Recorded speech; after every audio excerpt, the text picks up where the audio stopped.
আমার যখন এই কথাটি বলবেন, মহান আল্লাহ রাব্বুল আলামিন বলবেন ওই ফেরেশতাকে, ওই লোকগুলো যারা ছিল তাদের কিন্তু আমলগুলোকে যাদের যে আছে তাদের যে আছে গুনাহগুলোকে মাফ করে দিয়েছে। আর ওই লা মুদিল্লা লাহু ওয়া মান ইউদ্লিলহু ফালা হাদিয়া লাহু وأشهد أن لا إله إلا الله وحده لا شريك له আমার যখন এই কথাটি বলবেন, মহান আল্লাহ রাব্বুল আলামিন বলবেন ওই ফেরেশতাকে, ওই লোকগুলো যারা ছিল তাদের কিন্তু আমলগুলোকে যাদের যে আছে তাদের যে আছে গুনাহগুলোকে মাফ করে দিয়েছে। আর ওই গুনাহগুলোকে হটিয়ে তাদের গুনার জায়গাতে নেকি দিয়ে পরিবর্তন করে দাও। এই জায়গাতে বসলে আপনি আমল না করেন, আগে বলবার যে কথা বলবার প্রতি আমল বাদে করিয়েন, তবে এই জায়গাতে বসার হলো ফজিলত এটা কি আপনি যে বসলেন এই বসাটা আল্লাহকে কবুল হয়ে যাবে। আর আল্লাহ যে আছে এই বসার বদলাতে আপনার যে আছে গুনাহগুলোকে ঘটিয়ে দেবে আর ওই জায়গাতে নেকি দিয়ে বাড়িয়ে দেবে। বন্ধুরে আমার, মহান আল্লাহ রাব্বুল আলামিন কোরআনের মধ্যে বলেন, ওয়া নুফিখা ফিস-সূরি ফাইদা হুম মিনাল আজদাতি ইলা রাব্বিহিম ইয়ানসিলুন। আল্লাহ রাব্বুল আলামিন যখন ইসরাফিল আলাইহিস সালামকে দ্বিতীয়বার যখন সিংহাতে ফোন দেওয়ার জন্য যখন অর্ডার করে দেবে, মানুষ জীবনটা কাটছে, মনে মনে ভাবছে আমি জীবনটাকে এই মতই কাটবো, তবে এই জিনিসটাকে মনে মানুষ ভাবে না কিংবা জানে না। আর যদিও জানে তারপর কি কিন্তু আমল নাই, তার কিন্তু ভিতরে ডর নাই কি আমরাকে আল্লাহ মহান রাব্বুল আলামিন জীবন দান করেছেন, তারপরে মৃত্যু করবেন। আর মৃত্যু করার পরে যেদিন হাসরের দিন হবে, কিয়ামতের দিন হবে, ইসরাফিল আলাইহিস সালাম দ্বিতীয়বার যখন সিংহাতে ফুঁক মারবে, সমস্ত মানুষকে আল্লাহ মহান রব্বুল আলামিন ওই জমিনটা যে আছে সমস্ত মানুষকে উপর দিকে ফেলিয়ে দেবে, কবরের মধ্যে আর রাখবে না। যখন দ্বিতীয়বার শিউর ফোন দিবে, মানুষকে যাচ্ছে জমিন কি করবে, কবর থেকে উঠিয়ে উগিয়ে দিবে। ভাইরে আমার, বন্ধুরে আমার, যখন মানুষকে উগিয়ে দিবে উঠিয়ে দিবে জমিন থেকে, মানুষ একটা বেহুশের মতন হয়ে দাঁড় হয়ে যাবে, মাতালের মতন করবে। আর মাতালের মতন করতে করতে তারা যে আছে ওই হাসরের ময়দানের দিকে চলতে আরম্ভ করবে। ভাইরে আমার, বন্ধুরে আমার, হাসরের দিনটা হবে একদিন নয়, 2 দিন নয়, কিতাবের মধ্যে পাওয়া যায় 50,000 বছরের কিন্তু একটা দিন হবে। 50,000 বছরের একটা দিন হবে। সেই দিনটাতে মহান আল্লাহ রাব্বুল আলামিন এমন করে দিবে, সে তার মাথার উপরে কোনো ছায়া থাকবে না। এক হাত দিয়ে আসমান থেকে নিজের হাতে আল্লাহ মহান রব্বুল আলামিন আসমানকে লেপটে নেবে, আর জমিন থেকে এক হাত দিয়ে কিন্তু লেপটে নেবে। জমিনটা পুরোটা তামার মতন হয়ে যাবে। আর আসমানের যে আজকে সূর্য আমরা অনেকখানি দূরে সূর্য যে দেখতে পাই, তবে সেদিন হাসরের দিনের দিন সূর্য কিন্তু মাথার কিছুটা উপরে সূর্যটাকে আনা হবে। মহান আল্লাহ নবী বলেন, সেদিন সূর্যের তাপ এমন হবে, সূর্যের এমন ভোল্টেজ হবে, এমন গরম হবে, মানুষ যে কবর থেকে যখন দ্বিতীয়বার দাঁড় হবে, দাঁড় হওয়ার পরে যখন সে হাসরের ময়দানের দিকে চলতে আরম্ভ করবে, ভাইরে আমার, বন্ধুরে আমার, সেদিন মানুষের আমলের প্রতি কিন্তু হিসাব হবে। কবর থেকে ওঠার পরে যখন হাসরের ময়দানের দিকে চলতে আরম্ভ করবে, কোন মানুষের ওই সূর্যের গরমের তাপে এমন হয়ে পাসিনা হবে, এমন হয়ে শরীরটা দিয়ে ঘাম বের হবে, কোন মানুষের এক হাঁটু ঘাম হবে, কোন মানুষের মানুষের এক বুক ঘামে যে আছে চলতে আরম্ভ করবে। কোন মানুষ আছে পুকুরে যেমন মানুষগুলো হেলে নদীর পানিতে যেমন তারা ডুবুক ডুবুক করে হেলতে থাকে, সে নিজের শরীরের ঘামের পানিতে কিন্তু তার এতটা ডুবে যাবে, কিন্তু তাও যে আছে ডুবে হয়ে যাবে 50,000 বছর একটা দিন হবে। মানুষ আছে ওই দিনে এমন হয়ে পাগল হয়ে যাবে, সেই জায়গাতে দুইটা কিন্তু দল হবে, মানুষের দুইটা দল হবে, একটা দল একদিকে থাকবে, দ্বিতীয় দল কিন্তু একদিকে থাকবে। সেদিন মানুষ এমন হয়ে মাতাল হয়ে যাবে, মাতাল হওয়ার পরে মানুষ আছে কেউ যে আছে আল্লাহ মহান রব্বুল আলামিনের নবী আল্লাহর নবী জনাব মুহাম্মদুর রাসূলুল্লাহ সাল্লাল্লাহু আলাইহি ওয়াসাল্লাম কোন এমন সেদিন হাসরের দিনে আল্লাহর নবী নিজের হাতে হাউজে কাউসারের পানি কিন্তু ওই আল্লাহর বান্দাকে পান করাবে, আর একদিকের দলেরা কিন্তু পানি পাইবে না, কিন্তু পাইবে না। বাইরে আমার বন্ধুরে আমার পানি কিন্তু পাবে না, তাদের এমন হিসাব ভিতরিটা শুকিয়ে যাবে, তাদের অন্তরটা এমন হিসেবে শুকিয়ে যাবে, তাদের জিহ্বাটা কুকুরের মতন জিহ্বাটা বের করে দেবে, কিন্তু তাও সেদিন যাচ্ছে পানি পাবে না, পাবে না। বাইরে আমার বন্ধুরে আমার আল্লাহ রাব্বুল আলামিন এই পৃথিবীর বুকে মানুষকে পাঠালেন দুই একটা উদ্দেশ্য রয়েছেন, কি ওয়া মা খালাকাতুল জিন্না ওয়াল ইনসা ইল্লা লিয়াবুদুন। আল্লাহ মহান রব্বুল আলামিন পবিত্র কালামুল্লাহর মধ্যে বললেন, আমি পৃথিবীর জমিনে দুইটি এমন জাতকে সৃষ্টি করলাম, জিন এবং মানুষ, এই দুইটা জিনিসের কাছে আমি হাসরের ময়দানে হিসাব নেব। তারপরে আছে আল্লাহ মহান রব্বুল আলামিন বলেন, এই দুইটা জিনিসকে আমি সৃষ্টি করলাম শুধু আমার ইবাদত করার জন্য। আচ্ছা মনে মনে ভাবেন, কয়বার আমরা 24 ঘন্টার মধ্যে মনে ভাবি যে আমরা যে পৃথিবীতে এসেছি তো কি কাজের জন্য? যেমন আপনি বিদেশে যাচ্ছেন, তো আপনার কোন উদ্দেশ্য হচ্ছে বিদেশে যাওয়ার, হয় না? আপনার বাড়িতে মেয়ে আছে, ছেলে আছে, ওদের যে আছে পেটটাকে চালানোর জন্য, ওদের খরচাকে আপনাকে মেইনটেইন করার জন্য আপনি বিদেশে যাচ্ছেন, নাকি? কথা বলে যাচ্ছেন না? তো আপনি যে এই জিনিসটাকে একবার ভাববেন, বালিশের উপরে মাথাটাকে রেখে, কি আল্লাহ যে আমাকে বানাইলেন, আমি তো চাইনি আসতে, তবে আল্লাহ যে আমাকে পাঠালেন, তো এর উদ্দেশ্যটা কি? মানুষকে যে এত সুন্দর করে পাঠালেন, এই মানুষ জমিনের উপরে যে আছে, শুধু মানুষ একটা এমন জিনিস, এই মানুষকে ছাড়া আপনি পৃথিবীর যতগুলো জিনিস দেখছেন, এই জিনিসগুলো কার লেগে বানালেন? এই মানুষের জন্য বানালেন। কেন আল্লাহ মহান রব্বুল আলামিন মানুষকে যে আছে অতি উত্তম করে, খুব ভালো করে, সুন্দর করে সৃষ্টি করলেন। সৃষ্টি করার পরে এই জমিনের মধ্যে রাখলেন, আর জমিনটাকে পুরা যাচ্ছে ওর জন্য সে যাচ্ছে রং বিরঙের অনেক রকমের জিনিস যাচ্ছে সে দিয়ে দিলেন। এই মানুষের উপকার করার জন্য আল্লাহ রাব্বুল আলামিন জমিনটাকে আপনার জন্য যার যে হিসেবে আপনি চাষ করতে চাইবেন সেই হিসেবে আপনি চাষ করে সেই জমিনটা থেকে ফায়দা নিচ্ছেন।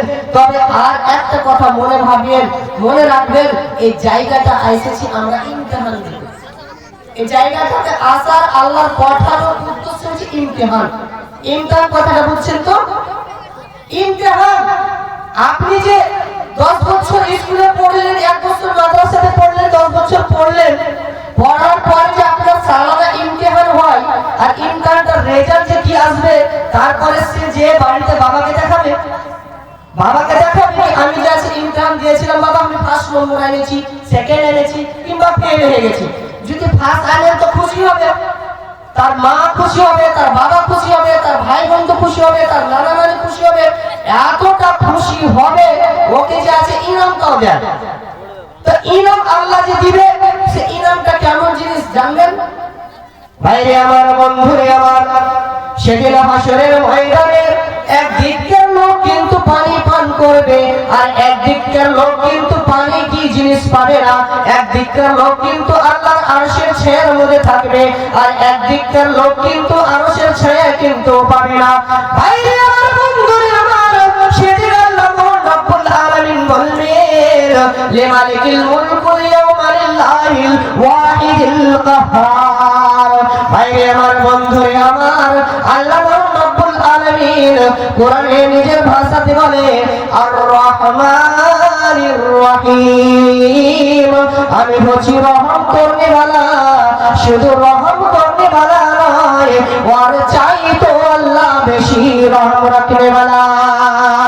সেদিন কিন্তু আল্লাহ রহম করবে না, সেদিন কিন্তু আল্লাহ রাগান্বিত হয়ে থাকবে, কিন্তু একদিন সেদিন সমস্ত মানুষ কিন্তু সেদিন যে আছে মুখটাকে বন্ধ করে দেবে। লিয়াউমিল মুলকুল লিল্লাহি লিমালিকিল মুলকুল ইয়াউমা লিল্লাহিল ওয়াহিদিল কাহ্হার। আল্লাহ কিন্তু সেদিন ওই নেতাগুলোকে ডাক দিবে, ওই নমরুদকে ডাক দিবে, ওই ফেরাউন বাদশাকে ডাক দিবে, ওই যে আছে আবু জাহেলকে ডাক দিবে, আবু লাহাবকে ডাক দিবে। বাইরে আমার বন্ধুরে আমার, ইয়ারা যে আছে আল্লাহ রাব্বুল আলামিন ফেরাউনকে মাল দিয়েছিল, সম্পদ দিয়েছিল, কিন্তু তারা যে আছে আল্লাহর সাথে গাদ্দারি করে নিয়েছিল। নমরুদকে আল্লাহ মাল দিয়েছিল, তারা যে আছে আল্লাহকে তীর দিয়ে নিশানা করেছিল। আবু জাহেলকে বাদশাহী দিয়েছিল, ও যে আছে আল্লাহর সাথে যে আছে গাদ্দারি করেছে। সেদিন কিন্তু আল্লাহ রাব্বুল আলামিন সমস্ত ওই নেতাগুলোকে ওই বাদশাকে ডাক দিয়ে বলবে, আজকে তোর বাদশা কই? আজকে যে তুই জমিনের উপরে হুকুমত চালাচ্ছিলি, আজকে তুই হুকুমত চালাতে চাইতে কেন পারিস না? ভাই আমার বন্ধুরে আমার, মানুষ আছে পেরেশান থাকবে, পেরেশান থাকার পরে যাবে আদম নবীর কাছে। আদম নবীকে যে বলবে, আদম নবী আপনি হচ্ছেন আমাদের বাপ, আপনি হচ্ছে আমাদের বাপ, আমরা হচ্ছি সন্তান, আল্লাহর কাছে একটু সুপারিশ করে দাও, আমরা যে আছে এই যাই যে আছে হাসরের ময়দানে আর কিন্তু দাঁড় হয়ে থাকতে পারি না, আর দাঁড় হয়ে থাকতে পারি না। এমন লোক থাকবে, ওরা যে আছে নিজে নিজে বলবে মালিক হইলে জান্নাতে দাও, না হইলে জাহান্নামে দাও, কিন্তু আর হাসরের ময়দানে আর কিন্তু পার হয়ে থাকতে পারি না। বাইরে আমার বন্ধুরে আমার, সেদিন আল্লাহ রাব্বুল আলামিন বলবেন তুই যে আছে দুনিয়াতে তোমাকে আমি সমস্ত জিনিস দিয়েছিলাম, তোমাকে যে আছে হেদায়েতের জন্য নবী দিয়েছিলাম, আমি যে আছে যে জিনিসগুলো তোর প্রতি আমি ফরজ করেছিলাম, কোরআন দিয়েছিলাম, আলিম উলামা তোমাকে সমস্ত কথা বলেছিল, তবে সেই দিন কিন্তু তুই কথা মানিসনি। আজকে তুই কেমন আল্লাহর ডাক দিছিস, আজকে আমি তোর ডাক শুনবো না। সেদিন কিন্তু আর ডাক মহান আল্লাহ শুনবেন না। ভাইরে আমার বন্ধুরে আমার, এই যে হাসরের ময়দানটা একটা এমন ভয়াবহ দিন, 50,000 বছরে একটা দিন হবে, সেই দিন কিন্তু আপনার বলছেন আল্লাহ নবী বলেন সেদিন যতক্ষণ পর্যন্ত মানুষ 5টা সওয়ালের জবাব না দিবে ততক্ষণ পর্যন্ত বুঝে আছে এক পা আগো বাড়াইতে পারবে না, কিংবা এক পা পিছু বাড়াইতে পারবে না। কেন? সেদিন যে আছে আল্লাহ রাগান্বিত হয়ে থাকবে। এখন আল্লাহ রাব্বুল আলামিন আমাদের উপরে রাগ কিন্তু নাই।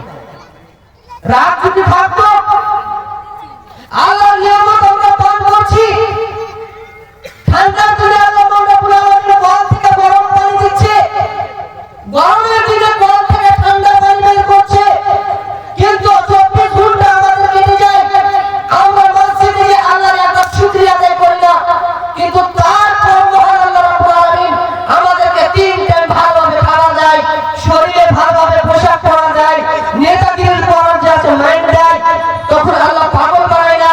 কেন? যদি পাগল থাকতে পারে, আল্লাহ যদি আমাদের উপরে নারাজ থাকতো, আল্লাহ যদি ওয়াহিদুল কাহ্হার বলে যদি এখন দাঁড় হয়ে যায়, মানুষ যে হিসেবে আল্লাহর নিয়ামতকে আল্লাহ ইউজ করছে সেই হিসেবে আল্লাহ যাচ্ছে মানুষের উপরে যদি রাগ হয়ে যায় তার শরীরে কাপড়টা উঠতে পারে। তবে এখন আল্লাহ রাব্বুল আলামিন আমাদের উপরে রহমান এবং রহিম হয়ে আছে। কেন হয়ে আছে? কেন হয়ে আছে? এই জন্য হয়ে আছে, বান্দা যাচ্ছে গুনাহ করছে করছে করছে, করুক, নামাজ পড়ে না, একদিন যেদিন আমাকে বলে তার ইয়াদ হয়ে যাবে, মনে হয়ে যাবে, সেদিন যে যদি আমার কাছে যে আমার মসজিদে যে আমার কাছে আল্লাহর কাছে দোয়া করে নাই, তখন যাচ্ছে আমি আল্লাহ খুশি হয়ে তাকে মাফ করে দেব। ভাই আমার, বন্ধুরা আমার, তবে মতের যে টাইম নাই, মত যে একটা এমন জিনিস বুঝে বলে আসে না। আপনার ঈদ আসছে, 12 মাসে একবার ঈদ আছে, কিংবা রমজান মাস একবার আছে, হপ্তাতে জুমা একদিন আছে, আপনার জিন্দেগিতে বিবাহ একবার হয়, কিন্তু ওর টাইম থাকে, ফিক্স থাকে। কিন্তু ভাই আমার, মত যে একটা এমন জিনিস, তো ওর যে আছে আমি গ্যারান্টি পাই না। তবে আমাকে কখন তোবা করতে হবে? আল্লাহ বলেছেন কখন তোবা করতে হবে? নিজে বাঁচা থাকা পর্যন্ত আপনি যদি তোবা করে নেন, তবে আল্লাহ যে আছে তোবা কবুল করে নেবেন। কেমন তোবা করবেন? ভাইরে আমার, বন্ধুরে আমার, আমরা হচ্ছি মুহাম্মদ সাল্লাল্লাহু আলাইহি সাল্লামের উম্মতি। যেই উম্মতি হওয়ার জন্য আল্লাহর নবীরা মুসা আলাইহিস সালামের মতো এমন বড় বড় পয়গম্বর, ইব্রাহিমের মতো এমন বড় বড় পয়গম্বর, তারা আল্লাহর কাছে দোয়া করত, মাবুদ গো, আমাকে এই যুগের জ্যোতির নবী না বানিয়ে, এই যুগের জ্যোতি রাসূল না বানিয়ে ওই মুহাম্মদ নবীর জ্যোতি উম্মতি বানাইতেন, তবে আমি বেশি খুশি হইতাম। আমরা হচ্ছে নবীর উম্মত, রাহমাতাল লিল আলামিন নবীর উম্মত। যেই দিন আল্লাহ যে রাগান্বিত হয়ে থাকবে হাসরের ময়দানে, মানুষ চলে যাবে আদম নবীর কাছে, আদম নবী বলবে ইয়া রাব্বি নাফসি। আদম নবী বলবে যে আজকে আমার আর আল্লাহর সামনে কথা বলার ক্ষমতা নাই, কেন আল্লাহ যে আছে আজকে রাগান্বিত হয়ে আছে। ভাই আমার, বন্ধুরা আমার, এমন করতে করতে ইব্রাহিম নবীর কাছে আসবে, এমন করতে করতে লাস্ট পর্যন্ত আপনার যাচ্ছে ঈসা নবীর কাছ পর্যন্ত আসবে। ঈসা নবীর আসার পরে তখন যাচ্ছে কেউ যখন আপনার সাহায্য না করবে, তখন আল্লাহর নবীর কাছে যাবে, আল্লাহর নবী তখন সাজদাতে পড়ে থাকবে এই উম্মতের জন্য। যে নবী জীবনটাকে নিজের দাঁতকে শহীদ করেছেন, যে নবী এই উম্মতের জন্য নিজেরা যে আছে তাইফের ময়দানে রক্ত মাখার মতন করে তার উপরে আক্রমণ করেছিল এই উম্মতের জন্য, এই দিন ইসলামটাকে বাঁচার জন্য। ভাই আমার, বন্ধুরা আমার, সেদিন ওই মহান আল্লাহর নবী হযরত জনাবে মুহাম্মদুর রাসূলুল্লাহ সাল্লাল্লাহু আলাইহি ওয়াসাল্লাম আমাদের জন্য যাচ্ছে সুপারিশ করবে, আমাদের জন্য যাচ্ছে সাজদাতে পড়ে আল্লাহর কাছে কাঁদবে। তবে মানুষকে আল্লাহ রাব্বুল আলামিন কি করবেন? এক দিককার দলকে জাহান্নামে দিয়ে দিবে, আর এক দিককার লোককে জান্নাতে দিয়ে দিবে। যে দিককার লোককে জান্নাতে দিবে ওদের যে আছে কোনো হিসাব নেই। এমন একটা দল থাকবে, আল্লাহ রাব্বুল আলামিন ওই দলটার কিন্তু হিসাব নিবে না, ওকে বিনা হিসাবে ওকে জান্নাতে দিয়ে দিবে। আর জান্নাতে যখন মানুষ চলে যাবে, ভাই আমার, বন্ধুরা আমার, আমি 3 থেকে 4 মিনিটের মধ্যে আমি নিজের কথা খতম করব। এই যে জান্নাতীরা যখন জান্নাতে চলে যাবে, তারা যখন ডান হাতে আমলনামা পেয়ে নেবে, জান্নাতের সার্টিফিকেট যখন নিজের ডান হাতে পেয়ে নেবে, তারা কিন্তু খুশিতে কুদতে থাকবে। আল্লাহ বলবে তোমরা কুদো কেনে? বলছে আল্লাহ তখন বলবে তোমরা এত কেনে খুশি করো? ভাইরে আমার, বন্ধুরে আমার, জান্নাতীরা বলবে মাবুদ,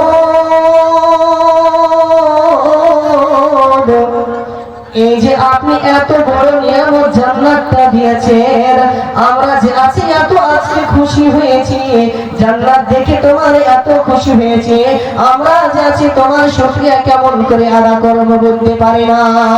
তখন জাহান্নামীরা জান্নাতীরা আল্লাহর কাছে একটা দরখাস্ত করবে। ভাইরে আমার, বন্ধুরে আমার, কি দরখাস্ত করবে জান্নাতীরা বলবে আল্লাহ গো, ওই যে আমার দুনিয়ার মধ্যে জান্নাতে আমার যে দুনিয়ার মধ্যে বন্ধু ছিল, বাপ ছিল, ভাই ছিল, বন্ধুরা ছিল, ওরাকে কিন্তু দেখতে পাই না, ওরা কোথায় আছে? আল্লাহ বলবে ওরা জাহান্নামে আছে। বলবে ওই জান্নাতীরা বলবে মাবুদ, ওদের সাথে আমাকে কিন্তু একটু কথা বলার সে শক্তি দাও, ওদের সাথে সাক্ষাৎ করার আমাকে একটু সুযোগ দাও। তখন আল্লাহ বলবে তোমরা জান্নাতে আছে, জান্নাতে থাকো, ওরা জাহান্নামে চলে গেছে, ওরা পাপ কাজ করেছে, জাহান্নামে গেছে, ওদের সাথে কথা বলার কি করো? তখন বলবে মাবুদ, আপনি তো বলেছিলেন জান্নাতের মধ্যে যাই চাইবো তাই পাবো। আল্লাহ বলবে কথা তো ঠিকই বলছো। আল্লাহ রাব্বুল আলামিন ওই জান্নাতি এবং জাহান্নামীদের মধ্যে এমন একটা সিস্টেম করে দেবে, জান্নাতীরা জাহান্নামীদের সাথে কথা বলবে, কথা বলার যে আছে সুযোগ দিয়ে দিবে, এমন একটা সিস্টেম করে দেবে। সর্বপ্রথম ওই জান্নাতীরা জাহান্নামীকে যে বলবে, কথা যখন বলবে মা সালাকাকুম ফি সাকার, কি বলবে? এটা কোরআনের কথা। বলবে মা সালাকাকুম ফি সাকার, বলছে তোমরা জাহান্নামে কেন কি কাজ করেছো? তুমি তো আমাদের সাথে একসাথে খেলাধুলা করতে, একটাই বিজনেস করতে, তবে জান্নাতে আমি আর জাহান্নামে কি হিসাবে কেন জাহান্নামে গেলা? ভাইরে আমার, বন্ধুরে আমার, প্রথম নম্বরের জবাব হবে, শুনে এদিকে কান দিয়ে, ওই যে জাহান্নামীরা বলবে, প্রথম জবাব দিবে কি, যখন সওয়াল করবে জান্নাতীরা কি তোমরা জাহান্নামে কেন, তখন ওরা বলবে লাম নাকু মিনাল মুসাল্লিন। ভাইরে তুই যখন আযান হতো তখন তুই মসজিদে নামাজ পড়তে চলে যেতেন, আমি নামাজ পড়তে যাইতাম না। তুমি নামাজ পড়তে, আমি নামাজ পড়তাম না, আমি দুনিয়ার কাজে ব্যস্ত থাকতাম। আমি নামাজ পড়িনি, প্রথম আমার জুলুম হলো, আমি নামাজ পড়িনি, তার জন্য আল্লাহ আমাকে জাহান্নামে দিয়েছে। তারপরে দ্বিতীয় নম্বর বলবেন, আর কেন জাহান্নামে, কি কারণে? বলবে ওয়ালাম নাকু নুতিমুল মিসকিন, আর যে আছে আমি ফকির এবং মিসকিনকে আমি খানা দিতাম না, ফকির মিসকিনের পাশে আমরা দাঁড় হতাম না, ফকির মিসকিনের যে আছে তার পাঞ্জরে আমরা দাঁড় হয়ে তার সাহায্য করতাম না। তিন নম্বর কথা হবে, তিন নম্বর কথা হবে, তিন নম্বরে বলবেন যে আমি যে আছি, আমি যে আছি, তিন নম্বরের কথা বলবেন কি আমি যে আছি এমন কথা বলতাম যে কথাটার কোনো মানে নাই, সেই বেহুদা কথা বলতাম, অন্য জনের গীবত করতাম। চার নম্বর কথা বলবেন কি আমি কিয়ামতের দিনের পর কি ঈমান রাখতাম নাকি এই হাসরের ময়দানের দিন হবে। এটা চার নম্বর কথা। এই চারটি সওয়ালের জবাব কিন্তু জাহান্নামীরা দিবে। এখন মনে ভাবেন আমরা মানুষ, আমাদের ভিতরে যদি এই চারটি গুণ থাকে, প্রথমে কি আমরা যদি নামাজ না পড়ি, দ্বিতীয় যদি আমরা ফকির মিসকিনের যদি আমরা পাশে না দাঁড়াই, তৃতীয় নম্বর যদি আমরা খালি অন্যজনের গীবত করি, যেটা কথা কোনো মানে নাই, সেই কথাগুলো যদি বলতে থাকি, আর চৌথা নম্বরে যদি আমরা আখিরাতের দিনের প্রতি ঈমান না রাখি, আখিরাতের দিন হবে সেই কথাটাকে না মানি, তবে আমাদের ঠিকানাও জাহান্নামে হবে। এই চারটি জিনিস আপনাদের মধ্যে আমাদের। কোন জঙ্গলে বাঁধব আপন ঘর, সবাই হবে পর, কোন জঙ্গলে বাঁধব আপন ঘর, কোন জঙ্গলে বাঁধব আপন ঘর, সবাই হবে পর, কোন জঙ্গলে বাঁধব আপন ঘর। হইলে মনে তাহার খবর, হইলে মনে তাহার খবর, অন্তরেতে লাগে ডর, কোন জঙ্গলে বাঁধিব আপন ঘর, কোন জঙ্গলে বাঁধিব আপন ঘর, সবাই হবে পর, কোন জঙ্গলে বাঁধিব আপন ঘর, কোন জঙ্গলে বাঁধিব আপন ঘর, সবাই হবে পর, কোন জঙ্গলে বাঁধিব আপন ঘর। নাই ঠিকানা নাই গো জানা, নাই গো খোঁজ খবর, নাই ঠিকানা নাই গো জানা, নাই গো খোঁজ খবর, এমন জায়গায় বাঁধিব বাসা ঝড় জঙ্গলের ভিতর, নাই ঠিকানা নাই গো জানা, নাই গো খোঁজ খবর, এমন জায়গায় বাঁধিব বাসা ঝড় জঙ্গলের ভিতর। কারে কইব কষ্টের কথা, কারে কইব কষ্টের কথা, সবাই করে দিবে পর, কোন জঙ্গলে বাঁধিব আপন ঘর, কোন জঙ্গলে বাঁধিব আপন ঘর, সবাই হবে পর, কোন জঙ্গলে বাঁধিব আপন ঘর। নাই যে বালিশ নাই বিছানা, নাই জানালা দরজা, সেই ঘরে কেউ যাইও না গো লইয়া পাপের বোঝা। নাই যে বালিশ নাই বিছানা, নাই জানালা দরজা, সেই ঘরে কেউ যাইও না গো লইয়া পাপের বোঝা। নইলে বিপদ লইবে ঘিরে, নইলে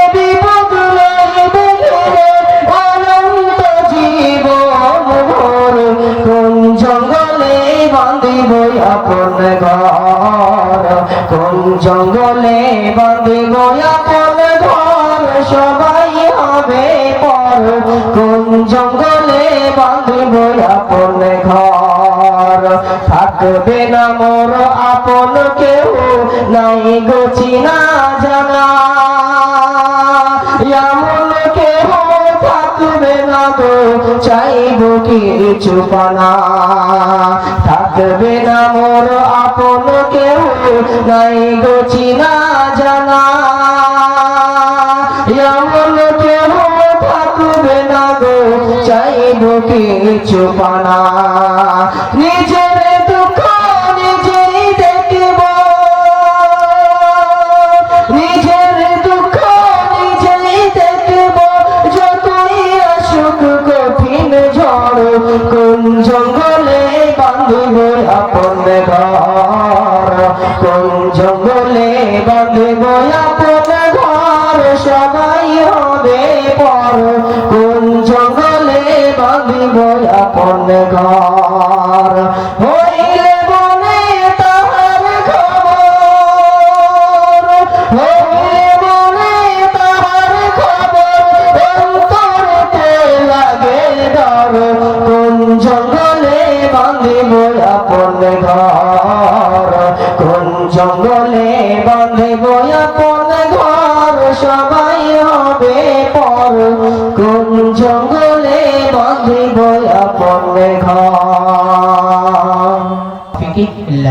আসসালামু আলাইকুম ওয়া রাহমাতুল্লাহি